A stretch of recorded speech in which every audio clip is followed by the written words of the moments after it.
광주 전남권 뉴스입니다.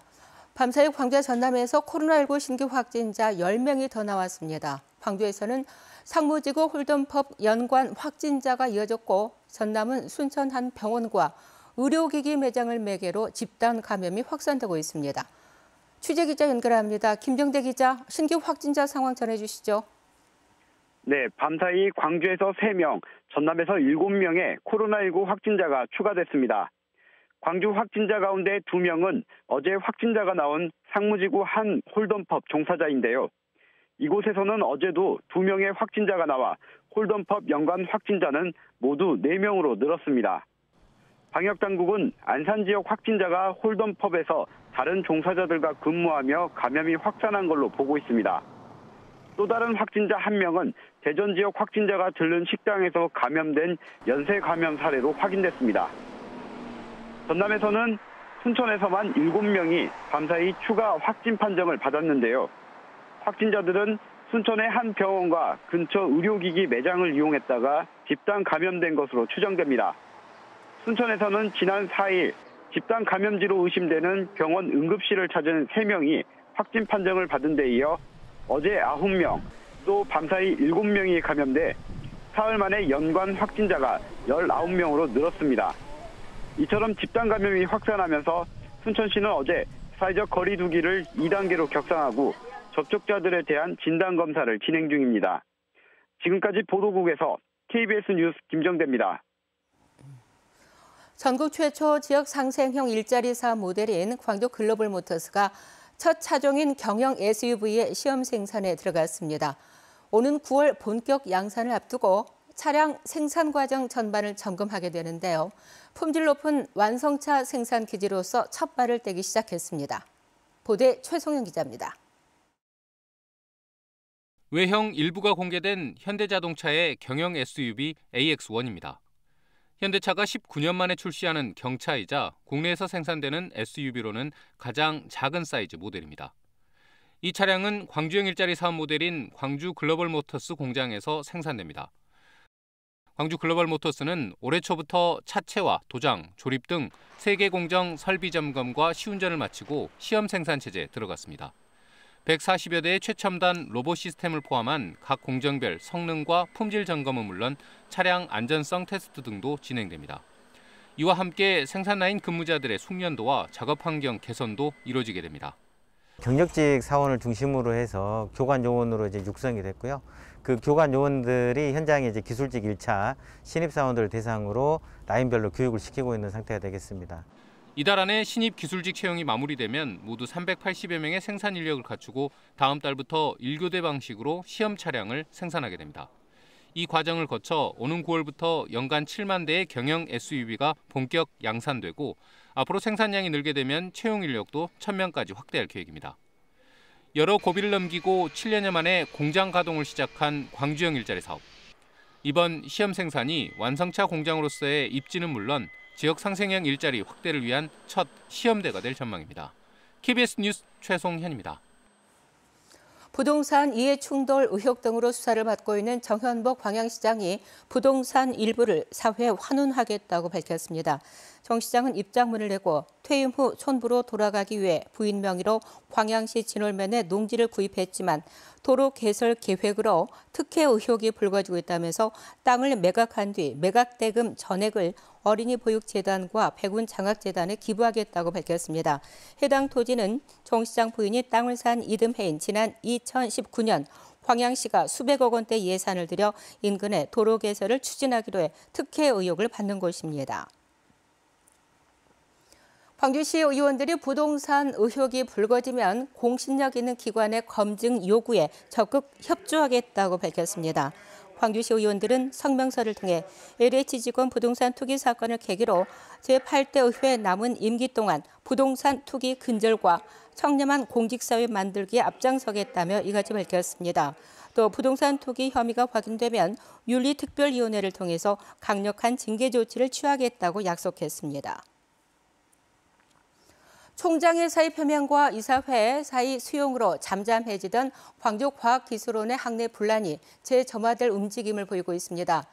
김기선 전 총장이 사의를 표명한 적이 없는데도 이사회가 사의를 수용하는 결정을 내렸다며 법원에 효력정지 가처분 신청을 제기했습니다.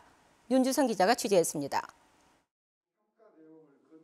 그동안 언론과의 접촉을 피해오던 김기선 광주과학기술원 전 총장이 공개적인 자리를 마련해 사의 표명을 둘러싼 공식 입장을 밝혔습니다. 자신의 사의 표명 발언은 노조의 무리한 경영 간섭 요구에 굴하지 않겠다는 의지의 표현이었는데 그 뜻이 와전돼 학교의 공식 입장인 것처럼 보도자료까지 배포됐다고 주장했습니다. 그거에 대한 근거를 만들어놨어야 되는데 그런 중요한 것인데도 불구하고 근거가 없었다는 걸 그래서 제가 행정 오류, 혼선 그런 표현을 쓰는 것입니다. 또 이 사장에게도 여러 차례 사의를 표명한 사실이 없다고 해명했는데도 지난달 30일 이사회에서 기타 안건으로 사의 수용과 직무 대행 결정이 내려졌다고 말했습니다.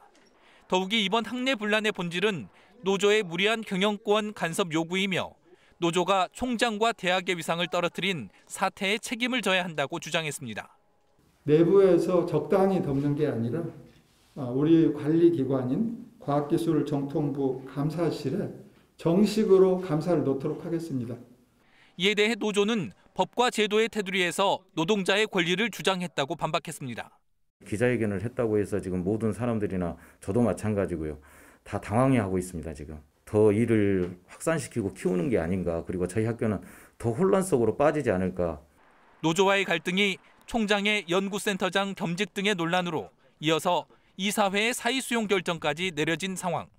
현재 광주과학기술원은 이사회의 결정에 따라 김인수 연구부총장의 총장 직무 대행 체제로 운영되고 있습니다. 김 전 총장이 법적 대응과 이번 사태의 외부 감사를 추진하면서 학내 혼란은 당분간 이어질 것으로 보입니다. KBS 뉴스 윤주성입니다.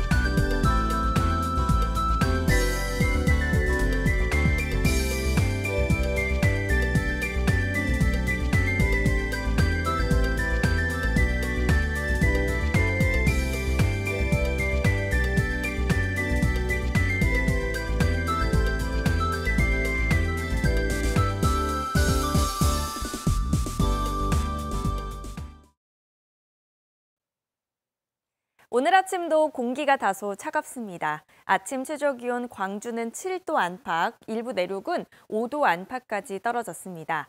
다만 기온이 금세 올라서 낮 기온 대부분 20도 안팎까지 올라 따뜻해지겠습니다. 모레까지 대체로 오늘과 비슷한 기온 보이겠고요. 일교차가 15도 안팎으로 크게 벌어지겠습니다. 옷이 많이 얇아지면서 이렇게 일교차가 큰 날 감기 걸리기가 쉬우니까요. 겉옷 꼭 챙기셔야겠습니다. 현재 하늘엔 구름이 다소 많이 끼어 있습니다. 아침엔 흐리다가 낮 동안에 점차 맑아지겠고요. 미세먼지 농도는 보통에서 좋음 수준으로 공기도 깨끗한 편이지만 어제보다는 농도가 높겠습니다. 다음은 자세한 지역별 날씨입니다. 낮 최고 기온 담양이 20도, 화순 19도까지 올라 따뜻하겠습니다. 동부 지역도 낮부터 맑아지겠고요. 낮 기온 20도 안팎까지 오르겠습니다. 목포의 낮 최고 기온 15도, 영암과 강진 19도, 완도 20도까지 오르겠습니다. 신안을 비롯한 그 외 도서 지역은 14도를 웃돌겠습니다.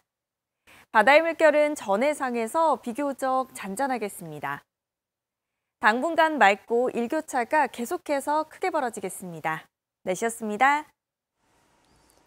오늘 오전 6시 40분쯤 곡성군 옥과면 무창교차로 인근 도로에서 SUV 차량과 BMW 차량이 정면으로 충돌했습니다. 이 사고로 SUV 차량 운전자와 동승자가 숨졌고 BMW 차량 운전자는 중상을 입고 병원으로 옮겨졌습니다.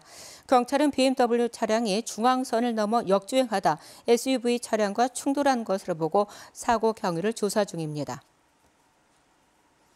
지난 4일 광주시 동구 계림동에서 리모델링 공사를 하던 주택이 무너져 4명의 사상자가 발생한 가운데 해당 공사가 무허가로 진행된 사실이 드러났습니다. 광주 동구청은 주택의 기둥과 보등, 주요 구조물을 해체하려면 건축법에 따라 관계기관의 승인을 받아야 되지만 사고가 난 주택은 관련 절차 없이 공사가 진행됐다고 밝혔습니다. 경찰은 국립과학수사연구원에 사고 원인에 대한 정밀 감식을 의뢰하고 시공업체 관계자들을 상대로 공사 과정 등에 대해서 조사하고 있습니다. 지난 4일 오후 4시 20분쯤 광주시 동구 계림동 한 목조 주택이 무너져 건물 잔해 깔린 공사 작업자 4명 가운데 2명이 숨지고 2명이 다쳤습니다.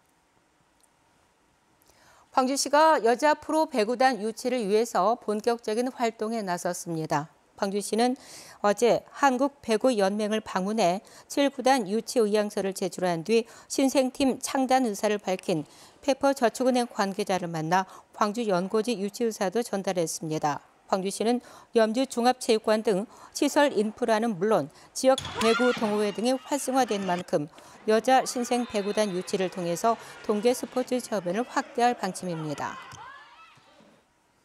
일제강점기 강제동원 피해자들을 돕는 일본 시민단체들의 활동이 고등학교 한국사 교과서에 실려 화제입니다.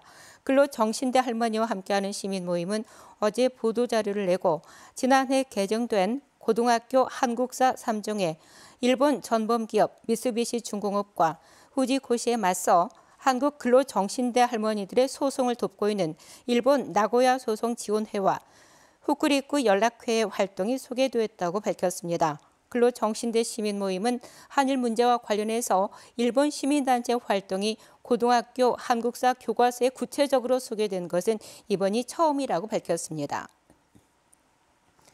국가정보원이 5.18 진상조사위원회에 5.18 관련 기록물을 추가로 제공했습니다. 국정원은 당시 중앙정보부에 국내 동향 보고서와 외국기관의 반응 자료 등 1,200여 쪽에 달하는 문서 22건과 5.18 초기의 시위 장면 등이 담긴 사진 200여 장을 찾아 5.18 조사위에 전달했다고 밝혔습니다.